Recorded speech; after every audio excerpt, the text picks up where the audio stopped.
Last week in a speech in Alabama, Trump threw fuel on the fire around the discussion of Colin Kaepernick and taking a knee during the national anthem before an NFL game. Wouldn't you love to see one of these NFL owners, when somebody disrespects our flag, to say, get that son of a bitch off the field right now, out, he's fired. And over the weekend, Trump continued to tweet about it, and then this morning he retweeted what it appears he sees as a patriotic NFL player. NFL player Pat Tillman joined the U.S. Army in 2002. He was killed in action in 2004. He fought for our country and our freedom. Hashtag stand for our anthem, hashtag boycott NFL. So on first glance, Pat Tillman looks like sort of the conservative answer to Colin Kaepernick. Here's a guy who looks like a G.I. Joe and joined the Army in 2002 after leaving the NFL and a multi-million-dollar contract, and then was ultimately killed in friendly fire. But if we actually look into who Pat Tillman was when he was alive, it may surprise people that he's not exactly the person that you think he is.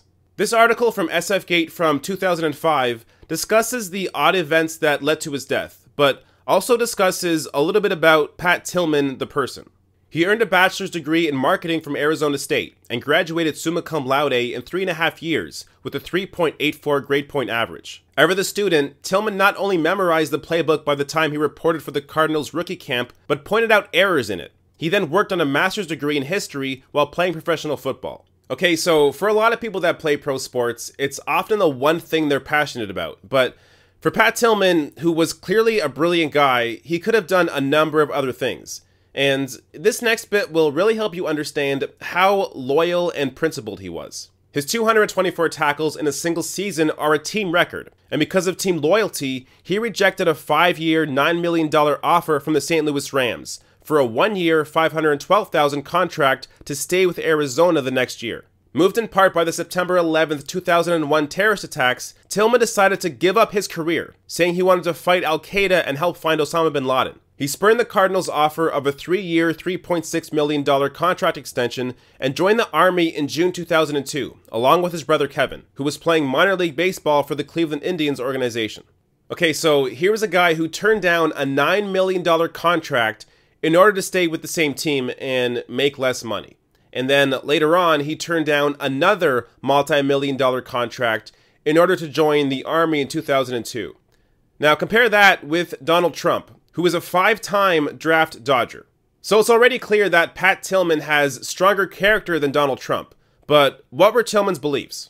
Interviews show a side of Pat Tillman not widely known, a fiercely independent thinker who enlisted, fought, and died in service to his country, yet was critical of President Bush and opposed the war in Iraq, where he served a tour of duty.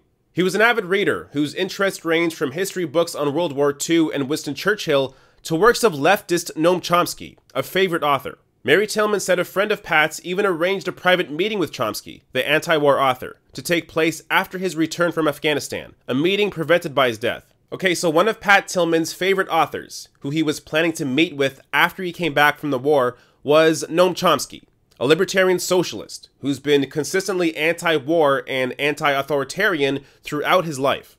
So since Pat Tillman isn't alive, we can really only make educated guesses as to what he would think of Donald Trump. But what does one of his favorite authors, Noam Chomsky, think of the 2016 election? But now going back to who should you push the button for? Well, in the primaries, I would prefer Bernie Sanders.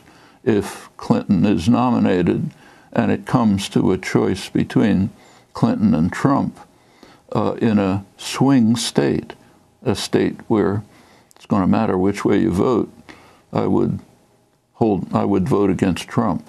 And by elementary arithmetic, that means you hold your nose and you vote Democrat. I don't think there's any other rational choice. Abstaining from voting, or say voting for, say, a candidate you prefer, a minority candidate, just amounts to a vote for Donald Trump, which I think is a devastating prospect for reasons I've already mentioned. So Chomsky does have an anti-establishment point of view, but as a supporter of Bernie Sanders and Jeremy Corbyn, it's a socialist one. And this sort of political view is also in line with what we know about Pat Tillman's view on religion. So this is what his brother Richard said at his funeral. When a loving God reunites us all with the loved ones who preceded us in death. Pat, your family doesn't have to worry anymore. You are home, you are safe, and you will not be forgotten. It was really amazing to be his little baby brother.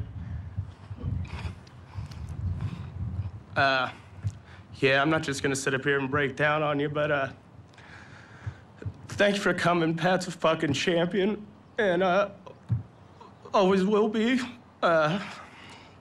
Just make no mistake, he'd want me to say this. He's not with God, he's fucking dead. He's not religious, so thanks for your thoughts, but he's fucking dead.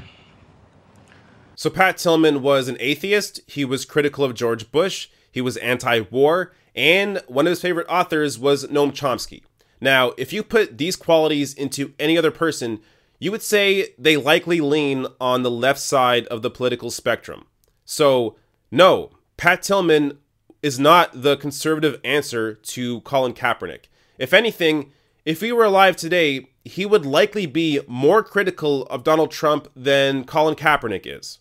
And as a side note, it's important to mention that the kneeling during the anthem is not even about Donald Trump. So the kneeling started before Trump even became president.